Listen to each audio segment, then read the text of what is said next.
heading toward the far end of the valley where the ridgelines converged. Maybe there was another way out, a game trail or old fire road I'd missed. I walked for an hour, my pace quickening with every step, and then I saw it. The cliffs, the two ridgelines that formed the valley walls, were closing together, the gap between them narrowing to maybe 50 feet. I could see the rock faces clearly now. Vertical walls of stone streaked with lichen and moss, and they were moving. Slowly, almost imperceptibly, but moving, grinding together like the jaws of some impossibly vast creature.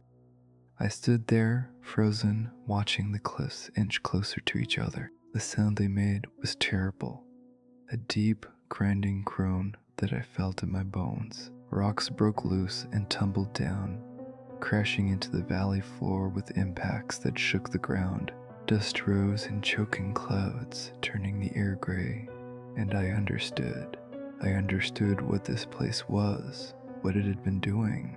The valley was alive, a living thing that breathed and moved and fed, and I was standing in its stomach. I ran.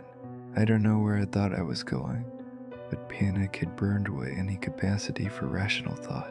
I just ran, my pack bouncing against my back, my boots pounding the soft earth. I ran until my lungs burned and my legs turned to water, and then I collapsed in the grass, gasping and sobbing. The ground beneath me rose gently, a long, slow breath, and I felt it with my whole body. I rolled onto my back and stared up at the sky, at the clouds drifting across that perfect blue expanse, and I knew I was going to die here. The valley would digest me slowly, patiently, the way it had digested everyone else who'd wandered in. How many others had there been? How many sets of bones were buried beneath this impossible grass, broken down and absorbed into the living earth?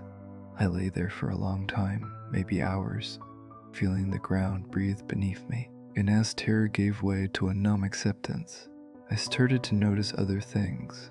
The trees weren't just standing still, they were leaning, bending slowly toward me like spectators at an execution. The flowers were growing, their stems lengthening, their roots spreading, reaching for me with botanical patience. When I spoke, just to hear my own voice, to prove I was still real and alive, the trees shuddered.